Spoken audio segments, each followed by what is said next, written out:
मन बोल हरि हरि हरि बोल। गोविंद माधव गोपाल बोल।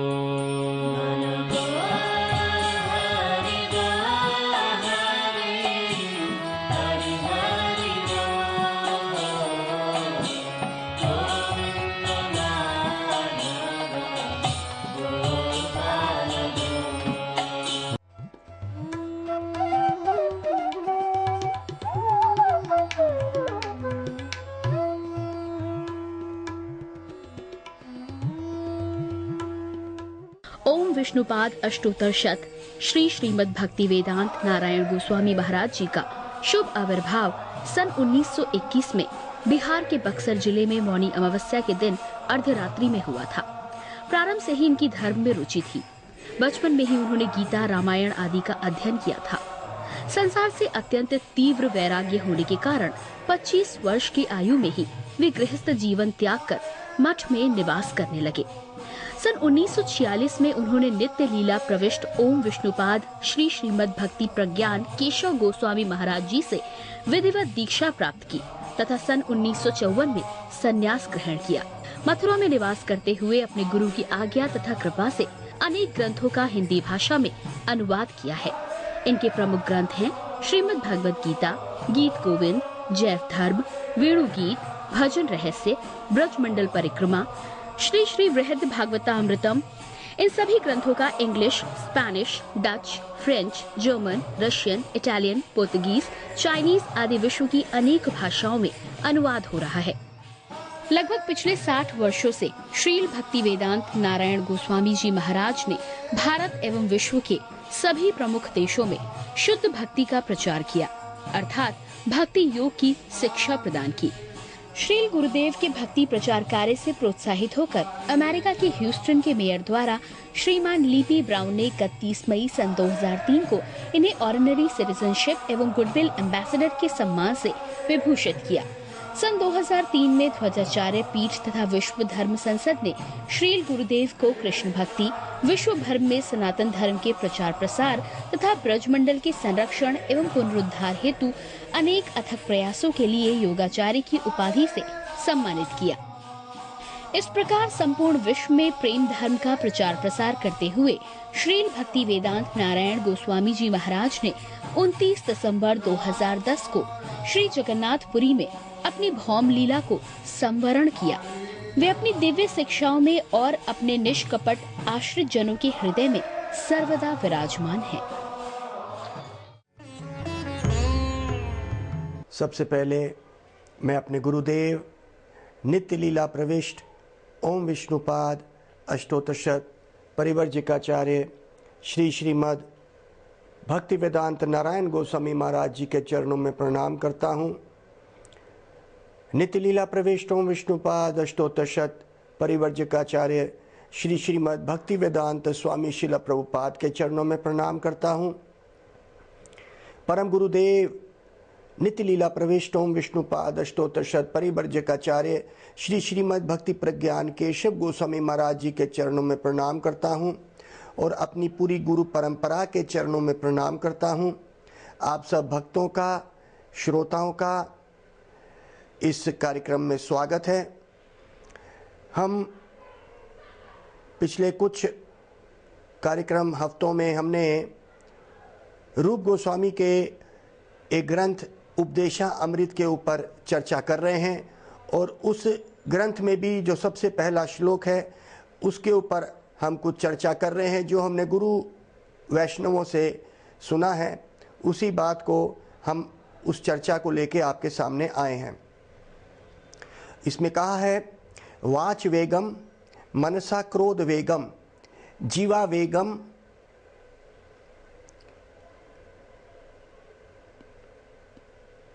उदर पस्त वेगम इतान विगान विषेते सो धीरा सर्वे अपि माम पृथ्वीम सशिष्यते।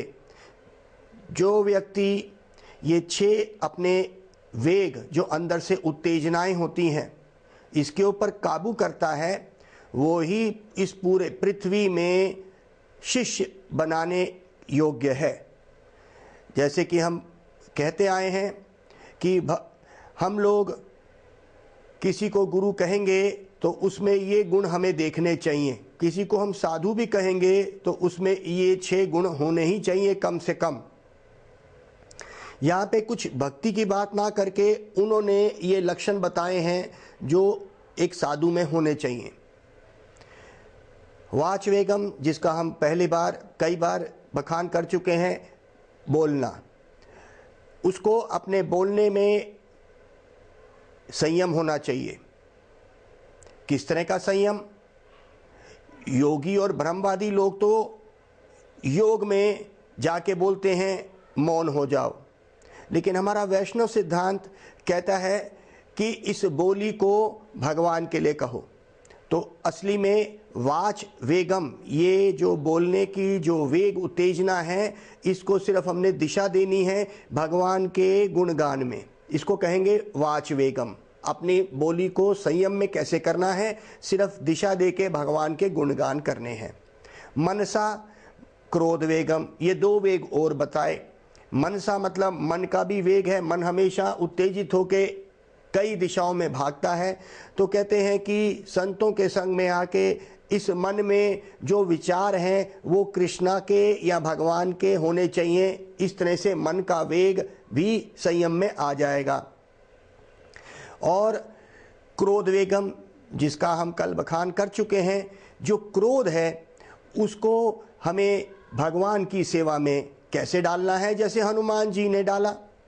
हनुमान जी ने जब उनको ये पता चला कि रावण ने सीता का हरण कर लिया है, तो राम जी की आज्ञा से जय श्री राम करते हुए वो एक छलांग से ही वो लंका पहुंच गए हैं। और वहाँ पे कुछ लीला हुई कि उन्होंने पूरी लंका को आग लगा दी। तो हमने ये कल इसका बखान किया था कि बिना क्रोध के हनुमान जी ने लंका थोड़ी ना जलाई होगी। तो क्रोध को भी उन्होंने भगवान राम के लिए इस्तेमाल किया। तो क्रोध भी भगवान के लिए, जब हम देखें कि भक्तों के ऊपर अत्याचार होता है तो हम उस क्रोध को काम में ला सकते हैं, लेकिन अपने निज इंद्रियों के लिए या अपने ही इस काम वासना की भोग में पड़ के जो क्रोध है वो हमारे बंधन का कारण है। इसलिए क्रोध हमारे नरक का कारण है। इस बात की भी हमने कल चर्चा करी थी। ये एक द्वार है नरक में जाने का। जैसे हमने कहा था, त्रिविधाम नरकस्य धाम द्वारम आत्मनाम निशानम। त्रिविधाम मतलब ये 3 द्वार हैं। त्रिविधाम नरकस्य द्वाम द्वारम आत्मनाम निशानम काम क्रोध लोभ तस्मात् त्रयम त्रैजत। ये जो 3 है, काम क्रोध और लोभ। एक व्यक्ति इस संसार में भोग विलास में पड़ता है तो उसको कामी कहते हैं। और काम से संतुष्ट कभी भी एक व्यक्ति हो नहीं सकता है। जैसे कि आग में घी डालने की तरह से इस संसार को भोग कहते हैं के समान इस संसार के भोग को कहा गया है। एक व्यक्ति भोगी होता है, संतुष्ट ना होने पे उसको क्या होता है? काम से क्रोध होता है। तो जो व्यक्ति कामी है वो क्रोध में आ ही जाएगा। तो आप देख सकते हैं कि जो व्यक्ति जितना क्रोधी होता है उसके अंदर उतना ही काम उसी मात्रा में ज्यादा होगा।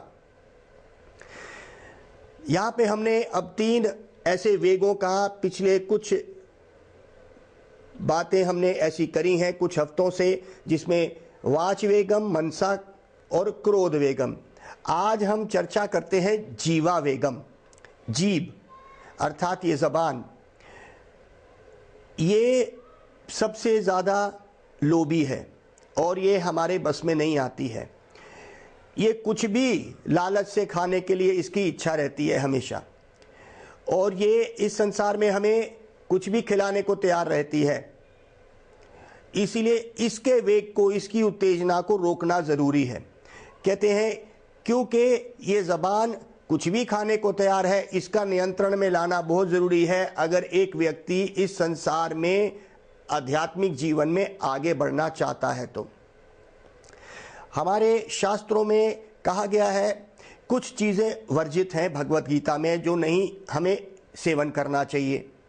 इसीलिए हमारे वैष्णवों ने सिद्धांत भी हमें दिए, जैसे कहते हैं कि 4 प्रकार की वस्तुएं या सिद्धांत हमारे वैष्णवों के हैं, जिनका हम बखान थोड़ी देर में करेंगे। अभी हम इस बात को कर रहे हैं कि जैसा खाओगे अन्न वैसा बनेगा मन।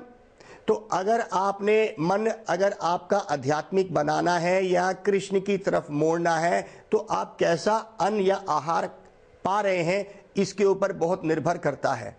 अगर आप अन्न ऐसा खाएंगे जो तमोगुनी है, तो आपका मन भी वैसा बनेगा, क्योंकि कहते हैं जैसा खाओगे अन्न वैसा बनेगा मन। हमारे शास्त्र में श्रीमद् भागवत में भी इसका वर्णन आता है कि ये 4 प्रकार की वृत्ति वाले लोग होते हैं। आप क्षमा करेंगे कि कुछ ऐसे श्लोक होते हैं जो ज़्यादा बखान नहीं करे जाते, लेकिन क्योंकि हमारे गुरु वैष्णवों ने उसका बखान किया है, हम उसको छुपा भी नहीं सकते हैं। उन्होंने कहा, हमारे सुखदेव गोस्वामी पहले ही सिकंद में 2 अध्याय में श्रीमद् भागवत में कहते हैं, श्रा विद वराह ओस्त्रा खरा संतुता पुरुषा पशु न यथ कर्णो पथो पितो जातु नामा गदाग्रजा। न यथ कर्णा, अपने कान वो लोग इस हरि कथा को सुनने में नहीं लगाएंगे। कौन से लोग, कौन से जन भगवान की हरि कथा में सुनने नहीं लगाएंगे? तो कहते हैं श्रा, जिनकी वृत्ति, माफ करिए, जिनकी वृत्ति कुत्ते के समान कही गई है। श्रा मतलब कुत्ता। विदवरहा, विदवरहा मतलब गांव का सुअर। वरहा मतलब सुअर। विदवरहा मतलब गांव का सुअर। तीसरे प्रकार के वृत्ति वाले जो लोग होंगे वो है ओस्त्रा। ओस्त्रा का मतलब ऊंट। ये भी अपना कान, जिनकी वृत्ति ऐसी होगी वो भी कान नहीं देंगे हरि कथा को सुनने के लिए। और चौथे प्रकार के खरा, अर्थात गधे की वृत्ति वाले लोग भी अपने कान भगवान की हरि कथा को सुनने में नहीं देंगे। तो कहा, श्रा विदवरा ओस्त्रा खरा संतुता पुरुषा पशु न यथ कर्णो पथो पितो। न यथ, उन्होंने कर्णो पथो पितो जातु नामा गदा अग्रजा। गदा अग्रज, जो गदाधारी कृष्ण स्वयं नारायण, उनकी जो कथाएं हैं उनको सुनने के लिए ऐसी वृत्ति वाले लोग नहीं देंगे कान, हरि कथा नहीं सुनेंगे। आज हम जीवावेग के ऊपर बात कर रहे हैं, तो एक पशु का नाम जो यहाँ पे लिया गया है वरहा। बाकी 3 पशुओं का हम बखान पहले भी कर चुके हैं और आगे आने वाले समय में करेंगे। यहाँ पे सुअर की बात करी गई है। वरहा वो क्या करता है? आपने कभी सुअर देखा हो तो क्या करता है? सुअर मुंह नीचे करके गंध में घूमता है और सब गंध जो भी उसके मुंह के पास आता है वो खा देता है। तो बिना भेदभाव के जो व्यक्ति खाता है, जो व्यक्ति कुछ भी बिना भेदभाव के खाता है, उसकी वृत्ति ऐसी होती है जैसे सुअर कभी भी भगवान का ध्यान नहीं कर पाएगा और वो कुछ भी खाएगा।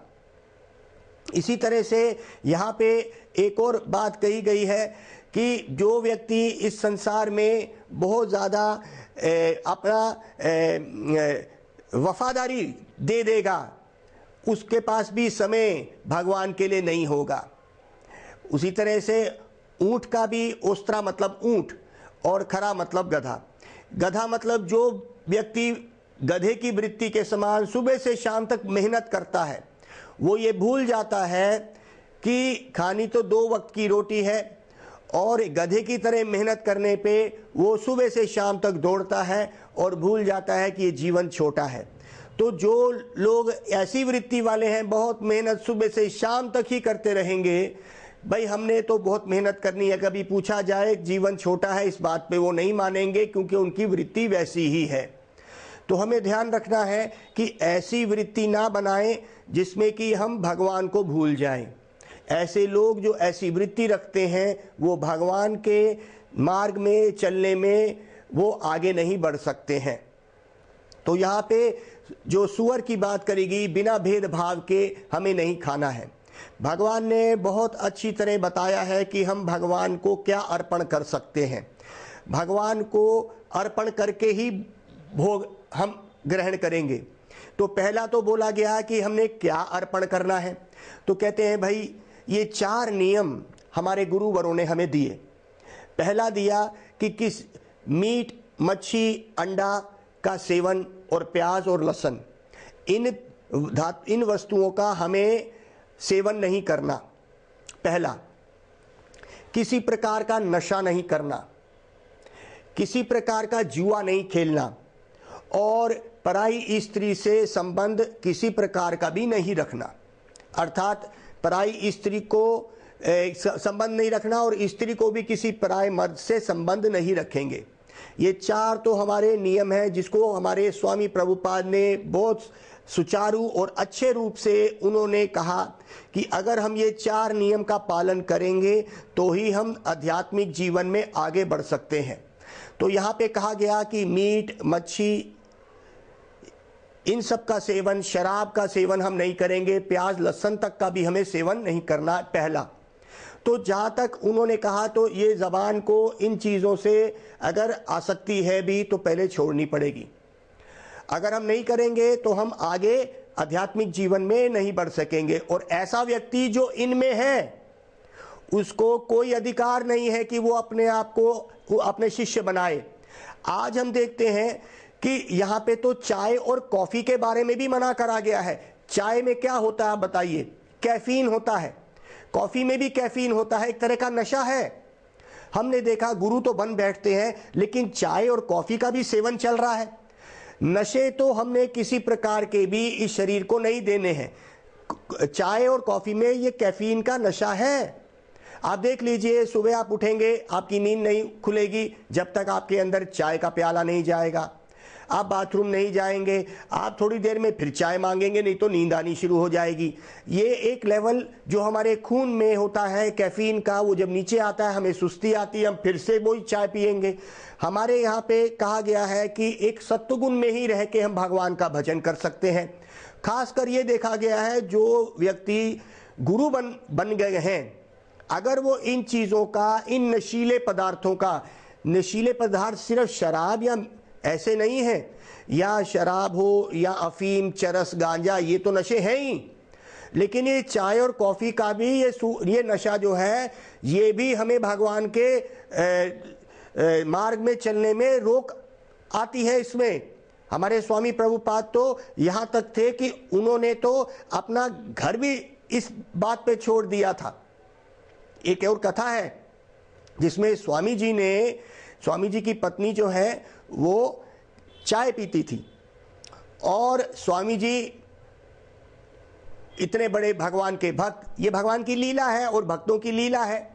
तो स्वामी जी ने तो एक समय पे अपनी पत्नी को यहाँ तक भी बोल दिया था, टी और मी, चाय चाहिए या पति घर पे रहे, क्योंकि स्वामी जी की पत्नी ने वो भागवत को बेच दिया था और चाय की पत्ती कहते हैं खरीद ली थी।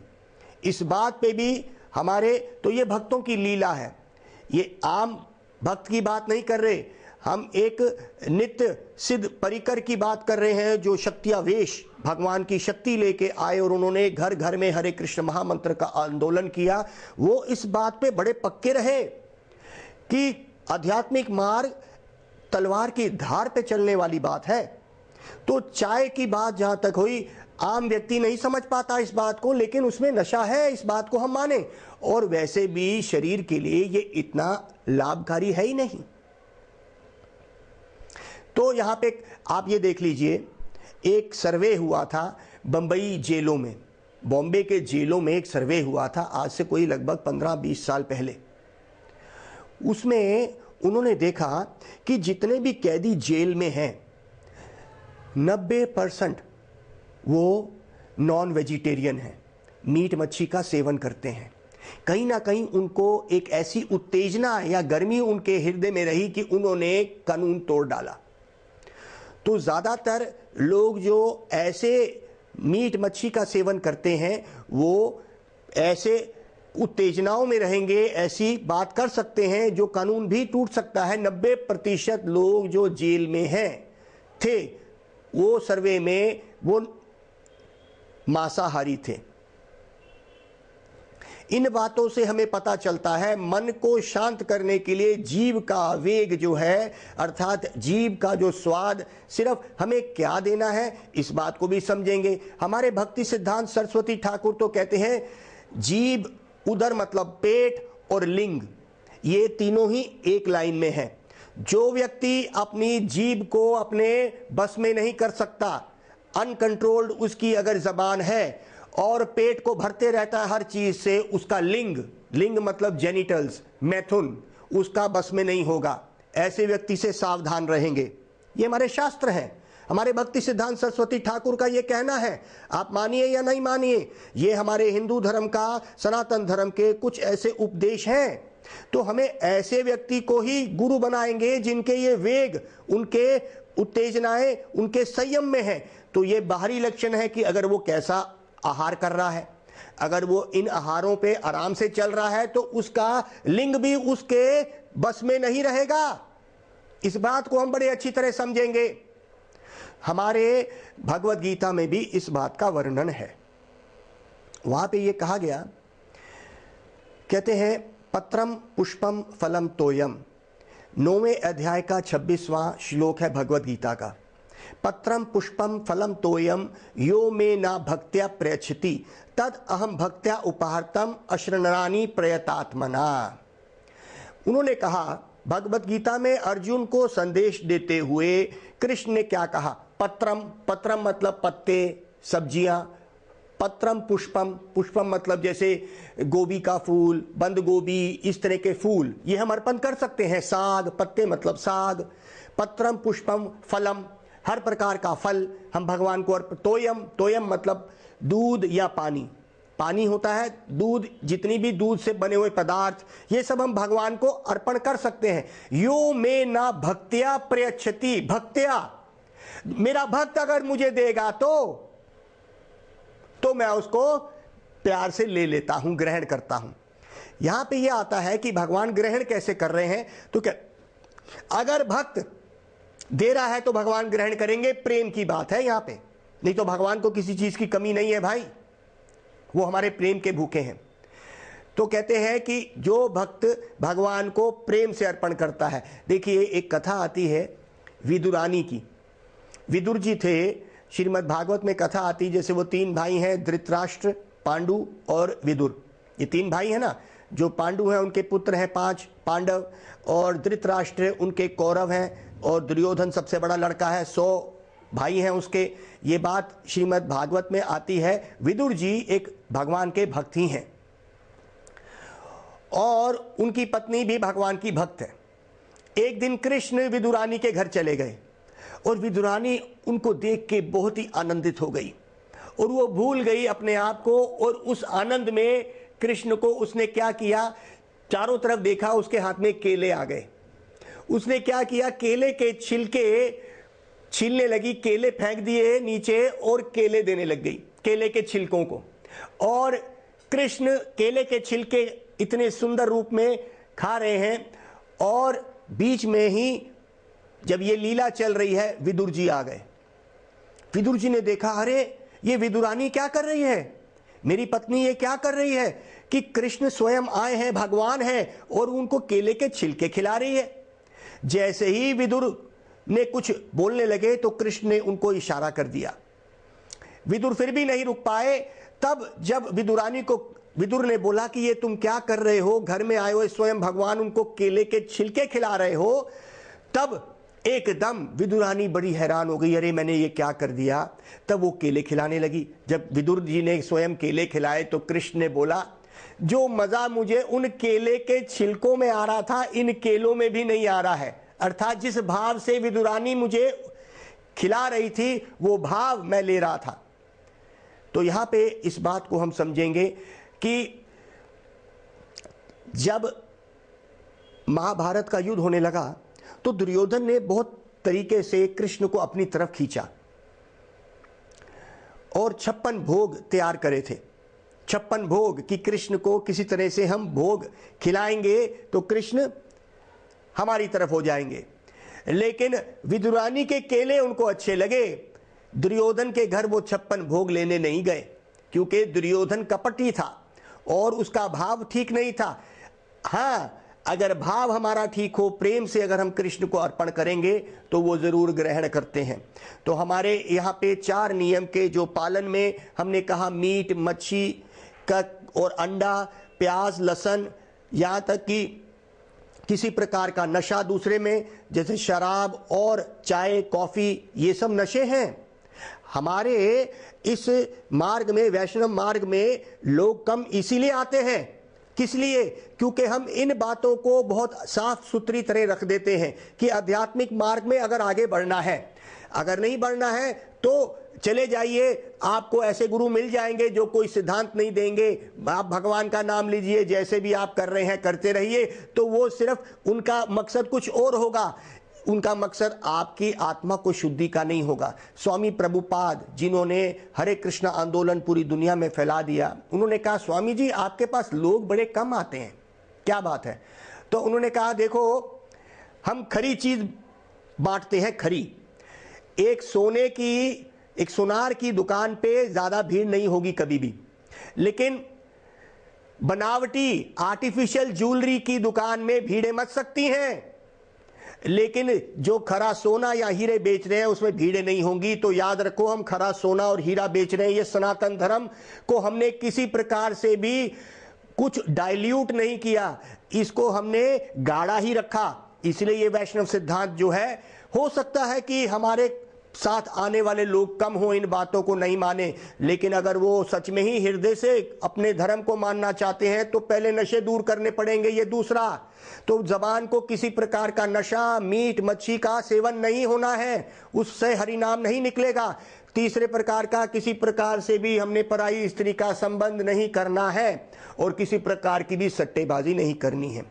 जब हम ये 4 नियम का पालन करेंगे और ये 16 शब्द का महामंत्र, हरे कृष्णा कृष्णा कृष्णा हरे हरे, हरे राम राम राम हरे हरे, ये 16 शब्द का महामंत्र और ये 4 नियम का पालन जो करेगा उसी को ही सनातन धर्म बोलना है। बाकी सब जितने भी हैं वो ये समझ लीजिए डाइल्यूट हो चुके हैं, अर्थात उसके अंदर मिलावट हो चुकी है। और अगर ऐसे धर्म जो गुरु मिल गए हैं जो इन बातों को नहीं कर रहे हैं, तो उन गुरुओं को भी बड़े सावधानी से गुरु बनाएंगे, क्योंकि ऐसा ना हो कि ये 6 वेग जिस बारे में हम बोल रहे हैं उनका कोई वेग उनके बस में नहीं होगा, कहीं धोखा नहीं खा जाएंगे। इसीलिए बड़े ध्यान से आप किसी डॉक्टर के पास जाते हैं तो बड़े ध्यान से समझते हैं ना कि वो है ठीक डॉक्टर है, तो ऐसे डॉक्टर के पास जाएंगे, नहीं तो फिर बोलना पड़ेगा, अरे वो साधु ऐसा था वो गिर गया, वो गुरु ऐसा था वो गिर गया। ये बात नहीं चलेगी। हम आपको सावधान करके हरे कृष्ण महामंत्र करिए और भगवान आपको सच में ही सदगुरु भेजेंगे। हरे कृष्णा कृष्णा कृष्णा हरे हरे, हरे राम राम राम हरे हरे। गौर प्रेमानंदे हरि हरि बोल।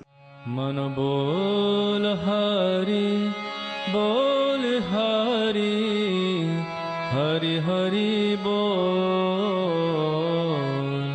गोविंद माधव गोपाल बोल।